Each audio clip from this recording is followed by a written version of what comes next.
Income tax मुश्किल नहीं है, मुश्किल है इनकम टैक्स की टर्मिनोलॉजी को समझना। आज के इस सेशन के बाद इनकम टैक्स के बेसिक टर्म को देख के आपको कभी कंफ्यूजन नहीं होगी, ये मेरी तरफ से आप लोगों के लिए प्रॉमिस है। मुझे जो आप लोगों से चाहिए वो है consistency only. Then welcome to you all guys with the new session and a new series. हमने एक न्यू सीरीज स्टार्ट करी है जिसके अंदर यूजीसी नेट पेपर 2 कॉमर्स की सभी 10 यूनिट के 10 इंपॉर्टेंट टॉपिक को 10 मिनट के अंदर हम खत्म करेंगे। आज इस सीरीज का फर्स्ट सेशन है। फर्स्ट सेशन में ही सीरीज को धमाकेदार सपोर्ट दे दो, शेयर कर दो। आज स्टार्ट करने वाले हैं इनकम टैक्स के बेसिक टर्मिनोलॉजी। छोटा सा इंट्रोडक्शन ये मेरे बारे में, मैंने अपना यूजीसी नेट एग्जाम क्लियर किया है, बहुत कॉमर्स एंड मैनेजमेंट। चलिए स्टार्ट करते हैं बिना टाइम वेस्ट किए अपनी आज की सीरीज को। देखो आज की क्लास के अंदर ना हम इनकम टैक्स पढ़ने नहीं वाले हैं, हम एक्चुअली में समझने वाले हैं इनकम टैक्स की लैंग्वेज। तो सबसे पहले टैक्स क्या होता है? टैक्स एक तरीके से आपका फाइनेंशियल चार्ज है जो कि इम्पोज किया जाता है गवर्नमेंट के थ्रू पर्सन्स पे या किसी भी ऑर्गेनाइजेशन से जिसकी हेल्प से गवर्नमेंट को रेवेन्यू मिल सके। सिंपल सी बात है, टैक्स एक तरीके का फाइनेंशियल चार्ज जो गवर्नमेंट लगाती है किसी ऑर्गेनाइजेशन पे, किसी पर्सन पे, ताकि गवर्नमेंट को रेवेन्यू मिल सके। सिंपल से टर्म है, कुछ इसमें रॉकेट साइंस अभी तक तो आई ही नहीं है। टैक्स मेनली दो टाइप का होता है, एक होता है आपका डायरेक्ट टैक्स, दूसरा होता है आपका इनडायरेक्ट टैक्स। जब हम बात करते हैं डायरेक्ट टैक्स की, तो डायरेक्ट टैक्स इम्पोज किया जाता है डायरेक्टली ऑन इंडिविजुअल और द ऑर्गेनाइजेशन। डायरेक्टली किसी इंडिविजुअल पे, किसी ऑर्गेनाइजेशन पे जब भी कोई टैक्स लगाया जाता है, that is known as the direct tax. Income tax जो है वो आपके डायरेक्ट टैक्स का पार्ट बनता है। वहीं पे इनडायरेक्ट टैक्स क्या होता है? इनडायरेक्ट टैक्स नाम से ही बताता है कि आपसे टैक्स चार्ज किया जा रहा है। फॉर एग्जाम्पल सुनो समझो, अभी आप एक स्टूडेंट हो, मैं आपसे पूछती हूँ क्या आप टैक्स देते हो? आपकी कोई इनकम नहीं है, मैं सिर्फ आपसे अभी इतना पूछ रही हूँ क्या आप टैक्स देते हो? ज्यादातर स्टूडेंट यहाँ पे कहेंगे नहीं मैम, हम टैक्स कैसे दे सकते हैं, हम तो टैक्स देते ही नहीं है। बट एक्चुअली में each and every consumer pay tax, that is known as the indirect tax। आप कोई भी सामान परचेज करते हो, उसके ऊपर आपको पता है जीएसटी इम्पोज होता है, तो जीएसटी भी एक तरीके का इनडायरेक्ट टैक्स ही है। तो आई होप बेसिक टैक्स की डेफिनेशन समझ में आई होगी आपको। And there are two type of tax, that is direct tax and the indirect tax. हमें जो अपने क्लास के अंदर पढ़ना है वो आपके डायरेक्ट टैक्स का एक पार्ट जिसको हमने कहा है इनकम टैक्स। तो इनकम टैक्स के बारे में हमें समझना है। अब जो टैक्स लगता है वो किसी पर्सन पे या किसी ऑर्गेनाइजेशन पे लगता है, बिल्कुल सही बात है। तो इनकम टैक्स एक्ट के अंदर की पर्सन की अलग अलग डेफिनेशन दी गई है, चलिए उसके बारे में अब समझ लेते हैं थोड़ा सा। Actually what the person is, person को डिफाइन किया है सेक्शन 231 के अंदर of the income tax act 1961। As per the income tax act 1961 there are total 7 type of person, there are total 7 type of person, include individual, HUF, company, firm, AOP, association of person, या फिर इसको हम body of individual भी कहते हैं, BOI।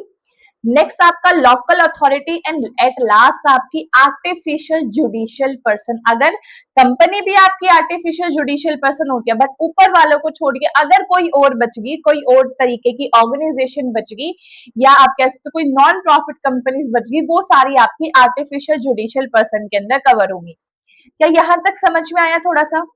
Individual एक basic person, HUF एक तरीके का स्पेशल टाइप ऑफ बिजनेस होता है जो हिंदू अनडिवाइडेड फैमिली, मतलब अगर आपका कोई फैमिली बिजनेस चला रहा है उसी को आप कंटिन्यू कर रहे हो तो उसका अलग से रजिस्ट्रेशन होता है, that is known as the Hindu undivided family. Company के बारे में सभी को पता है, फर्म एक तरीके से पार्टनरशिप, अगर आपका केस है पार्टनरशिप का उसको कहा जाएगा फर्म। नेक्स्ट है एओपी बीओवाई, कुछ ग्रुप ऑफ पर्सन एक पर्टिकुलर ऑब्जेक्टिव को फुलफिल करने के लिए इकट्ठा हुए हैं और उस ऑब्जेक्टिव के ऊपर उन्होंने काम किया है, दैट ऑर्गेनाइजेशन जो वो इकट्ठा हुए हैं, that is known as the AOP, associations of person. The local authority, local authorities के अंदर आपकी लोकली जैसे नगर निगम पालिका एंड ऑल हो जाते हैं, ये सब आपकी लोकल अथॉरिटी का पार्ट बनते हैं। इसके अलावा जो भी बच गया वो आपका आर्टिफिशियल जुडिशियल पर्सन के अंदर कवर होता है। क्लियर? आगे आ जाओ, एक टर्म आपको यहाँ पे समझनी है, that is known as the SSC. SSC होता क्या है? एसएससी वो पर्सन होता है, एसएससी वो पर्सन होता है, पर्सन हमने समझ लिया बिल्कुल। एसएससी वो पर्सन होता है जिसके ऊपर या तो टैक्स लगता है या फिर टैक्स लग सकता है, डीम्ड टू बी एसएससी का केस है। Then an SSC means a person by whom any tax or any other sum is payable under the income tax act। कौन कौन एसएससी के अंदर इंक्लूड होता है ये देखना। Against whom proceeding under the income tax act have been taken, अगर किसी भी पर्सन पे इनकम टैक्स एक्ट की तरफ से कोई भी प्रोसीडिंग चल रही है तो वो हमारा एसएससी बन जाएगा। जो पर्सन टैक्स भर रहा है वो तो एसएससी होता ही होता है, उसके अलावा कुछ कंडीशंस है वो आपको दे रखी है। सेकंड पढ़ो, वो is liable to pay tax, जो टैक्स पे करेगा वो एसएससी बन जाएगा बिल्कुल। वो is deemed to be SSC, deemed to be SSC कैसे बन जाता है? डीम्ड टू बी एसएससी का आपका प्रोविजन होता है, अगर कोई पर्सन एक्चुअली में आईटीआर फाइल करता है बट उसकी इनकम इतनी है ही नहीं कि उसके इनकम के ऊपर टैक्स बने, तो that is known as the deemed to be SSC. उसने एक्चुअली में टैक्स नहीं भरा बट उसने फाइल किया, टैक्स नहीं भरा बट उसने आईटीआर फाइल किया, तो उस पर्सन को हम डीम्ड टू बी एसएससी बोल देते हैं। And the last one is वो is deemed to be SSC in default under the act, जिसको कुछ एक्ट की कंडीशन है, उस एक्ट की कंडीशन के हिसाब से default deemed to be SSC मान लिया जाता है कि अगर ये पर्सन की इतनी इनकम है तो हम उसको एसएससी मान लेंगे। फिर वो अपनी इनकम एक्सप्लेन करेगा कि मेरे तो खर्चे भी ज्यादा है, खर्चे ज्यादा होने के कारण टैक्स नहीं बन रहा, then I am deemed to be SSC. Clear? एक पॉइंट जो यहाँ पे आप लोगों को बिल्कुल याद रखना है, every person, every SSC is a person, ध्यान देना इस पॉइंट पे, every SSC is a person, her SSC होगा वो पर्सन होगा, बट हर पर्सन एसएससी हो ये जरूरी नहीं है। हर पर्सन एसएससी हो ये जरूरी नहीं है। मैं हूं एक पर्सन, मैं हूं एक इंडिविजुअल, मैंने आज तक इनकम टैक्स के बारे में सुना ही नहीं, मैंने आज तक इनकम टैक्स भरा ही नहीं, मैं एक स्टूडेंट हूं और मैं पढ़ाई लिखाई करता हूं और मैं अपना काम काज करता हूं, मुझे ना मैं कोई इनकम कमाता हूं, ना मैंने कभी आईटीआर भरा है, ना कुछ और, मैं एक पर्सन तो हूं ना, because I am a individual ना, because I am a individual. तो अगर मैं एक इंडिविजुअल हूं तो मैं पर्सन तो हो गया, बट मैं एसएससी नहीं हुआ जब तक मेरे इन चारों कंडीशन में से किसी एक कंडीशन में नहीं आता हूं। समझ में आया ये वाले पॉइंट भी?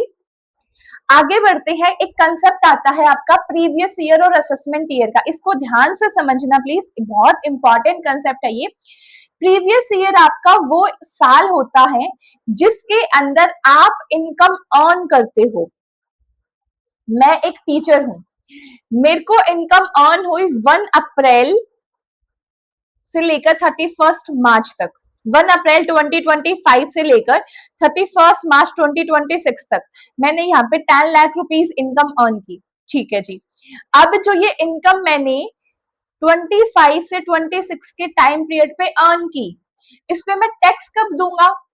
इसमें मैं टैक्स दूंगा 26-27 पे। आईटीआर फाइल करने की लास्ट डेट भी यही याद रख लो, वैसे तो चेंज हो जाती है बट 31 जुलाई होती है, वैसे 31 जुलाई होती है, बट अगर फाइनेंशियल मिनिस्टर चेंज करना चाहे तो वो चेंज हो जाते हैं, जैसे लास्ट ईयर 31 सितंबर कर दी थी चेंज करके। तो जिस साल मैं इनकम कमाता हूं, जिस साल मैं इनकम कमाता हूं, that is known as my previous year, और उस कमाई हुई इनकम पे जब मैं टैक्स पे करता हूं तो वो टैक्स पे करने वाला साल मेरा असेसमेंट ईयर होता है। ध्यान से देखना एक बार दोबारा से सभी, प्रीवियस ईयर मींस वो फाइनेंशियल ईयर जो इमीडिएटली प्रीसीडिंग है, इमीडिएटली पीछे वाला है, किससे? मेरे असेसमेंट ईयर से। अगर आपका असेसमेंट ईयर 26-27 है तो आपका प्रीवियस ईयर 25-26 बन जाएगा। समझ में आया? वहीं पे असेसमेंट ईयर क्या है? असेसमेंट ईयर का मतलब है वो पूरे के पूरे 12 महीने का टाइम पीरियड जब आपने बिजनेस स्टार्ट किया और अब आप उसके ऊपर टैक्स देने वाले हो।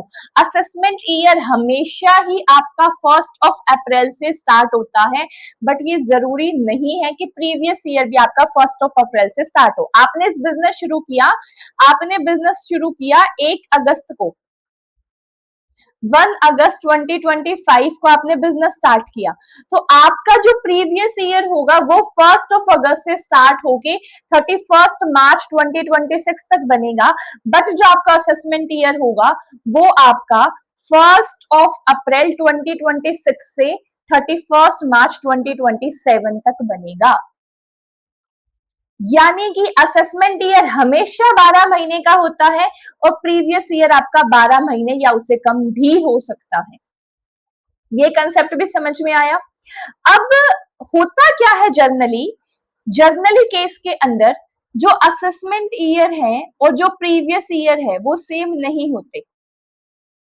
जर्नल केस के अंदर असेसमेंट ईयर और प्रीवियस ईयर कभी भी सेम नहीं होते, but there are some exceptions, उसके कुछ एक्सेप्शंस भी हैं।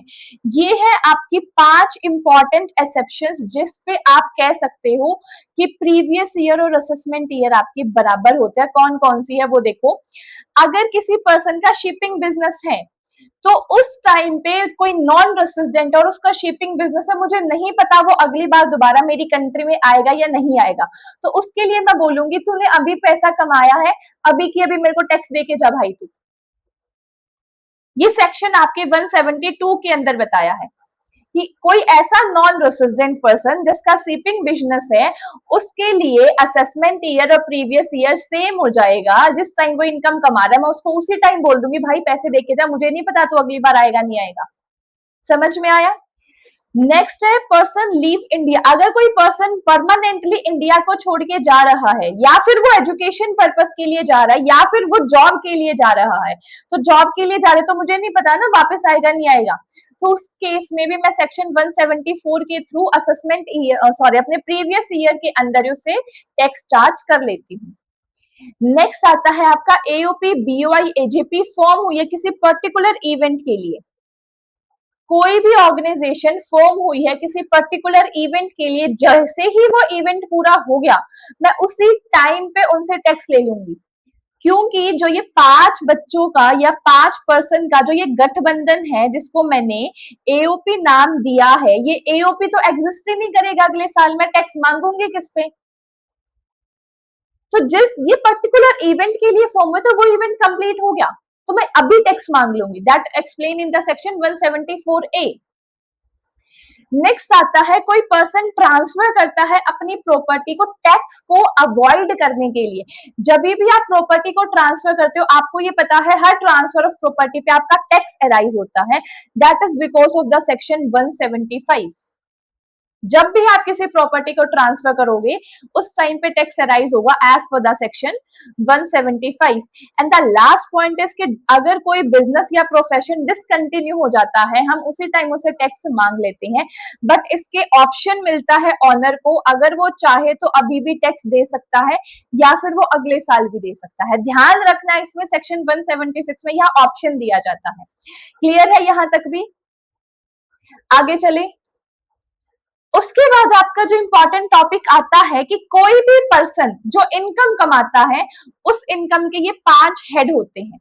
कोई भी पर्सन अगर इनकम कमाता है उसके ये 5 हेड होते हैं। सबसे पहला है आपका सैलरी हेड, या तो सैलरी से इनकम कमाई है या हाउस प्रॉपर्टी से इनकम कमाई है, रेंटल इनकम फॉर एग्जांपल, या तो बिजनेस एंड प्रोफेशन की इनकम है या कैपिटल गेन है या अदर सोर्सेज है। तो as per the income tax act 1961 there are the 5 head of income. इन 5 हेड ऑफ इनकम को ही हम कैलकुलेट करके अपनी टोटल इनकम निकालते हैं। समझ में आया? जैसे ही मैं इन 5 हेड की इनकम को कैलकुलेट करूंगा तो मेरे सामने आ जाती है मेरी gross total income. Gross total income में से कुछ मेरे को डिडक्शन मिलती है, डिडक्शन को माइनस करके मेरी आ जाती है यहाँ पे टोटल इनकम। 3 पॉइंट आते हैं, एक है आपकी डिडक्शन, एक है आपकी एजम्पशन सॉरी, और एक आती है आपकी रिबेट। नेक्स्ट क्लास जो हम करेंगे वो इसी टॉपिक पे होगी कि डिडक्शन, एजम्पशंस और रिबेट क्या होती है, किस किस तरीके से मिलती है, कैसे दी जाती है, कितने टाइप की होती है, वो सारा आज हम करें और नेक्स्ट सेशन में करेंगे। आज की क्लास के लिए कुछ ये कुछ क्वेश्चंस है जो कि प्रीवियस ईयर में आपसे पूछे गए हैं। मैं 3 क्वेश्चन लेके आई हूँ, 2 मैं करवाऊंगी, एक आप लोगों को होमवर्क में दूंगी। फटाफट मेरे को ये बता दो, what is the general rule regarding the taxability of income. General rule क्या है टैक्सेबिलिटी ऑफ इनकम का? Income of the previous year taxable in the same year? No ma'am, in the next year. गलत। Income of the previous year is taxable in immediate following assessment year. Immediate following next year ही उसका assessment year होता है। तो यहाँ जो आपका correct answer बनेगा that is option number B only. Move on to the next question. The question is the total income is derived by making which of the following adjustment of GTI? Gross total income मैंने अभी समझाया, gross total income मैंने अभी समझाया। Question आपका उसी पे base है। क्वेश्चन आपसे ये पूछा गया है कि जीटीआई के लिए टोटल इनकम अगर मुझे चाहिए और मेरे पास ग्रोस टोटल इनकम है तो किस चीज की एडजस्टमेंट मैं करता हूं, किस चीज की एडजस्टमेंट मैं यहाँ करता हूँ? मैं यहाँ करता हूँ डिडक्शन की एडजस्टमेंट। डिडक्शन को मैं माइनस कर देता हूँ। ध्यान से समझो, देखो यहाँ मैंने डिडक्शंस को माइनस करके दिखाया है। जीटीआई में से डिडक्शन को माइनस करके आपकी टोटल इनकम आती है। तो यहाँ जो करेक्ट आंसर बनेगा वो भी आपका बनेगा option number B only. Move on to the next question. Which of the following person is deemed and SSC is default? कौन सा ऐसा पर्सन है जिसको डीम्ड टू बी एसएससी माना जाता है? इसका आपको आंसर कमेंट बॉक्स में देना है। ये आपका होमवर्क क्वेश्चन है। ध्यान रखना, डीम्ड एसएससी और एसएससी अलग अलग केस होता है। तो डीम्ड एसएससी किस केस के अंदर माना जाएगा, आपसे क्वेश्चन वो पूछा है। आज की प्यारी सी क्लास यही खत्म करते हैं। Very thank you so much to all of you.